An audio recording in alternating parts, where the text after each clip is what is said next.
an extensive list, and it was fairly big at the start of the season, and it's got bigger. What motivates the motivator during that spell? Is it the players that you've still got available that sort of have to keep you motivated?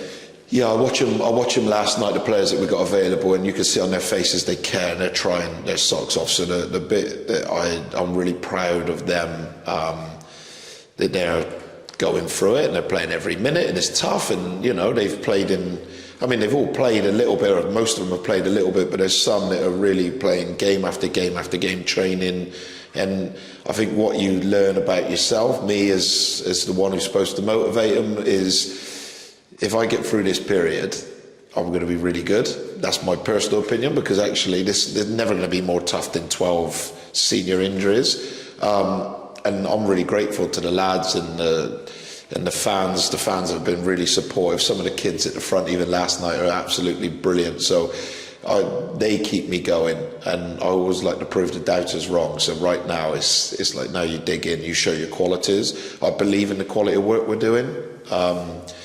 The effort that goes in behind the scenes, the staff, I believe in everybody, and I think once we turn the corner, we'll fly up the league. It's been a tough start, but in terms of what you learn about yourself, you learn, have you got a way, have you got detail, and are you mentally strong? Because when people are not too happy with you, with no actual context to what you could have on the pitch and what you haven't got on the pitch, you work out if you're any good or not. And I'm strong enough to deal with this, and the group are strong enough to get through this.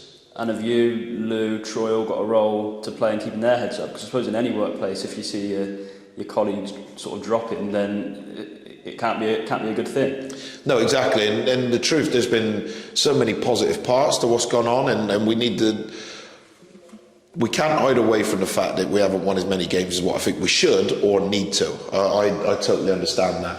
What I do think is, when you look at, when we come in, we probably thought that we'd be able to play into the box more. That wasn't quite the case in this division at the moment, and maybe with what we had available. So we've crossed it. We're now up to, I think we're in the top 7 for the amount of box crosses we create. We're in the top, we're playoff places and above for XG created in open play. So we create really good quality chances, at least in the top 7 for the division. We concede the 7th least in open play, so we're not conceding loads of chances. What we got to do is get really good at putting it in the back of the net. When you look at, like, across the board, actually the underlying numbers, which suggest how you're playing, not necessarily the results you get, there's loads to be positive about, and that's with 12 really good players missing. So you think, if that keeps happening, and as we get some back, if we could keep that, well, we'd think that the numbers would improve more, and eventually that would result in wins. And when we had a few more players available to us, for example, Colchester, I think everybody saw what the potential of the group was, but we've not been able to see that, well, at all, really, throughout the course of the season. And I think we could surprise a few. We just have to get them fit, keep them fit, and then up the league we go.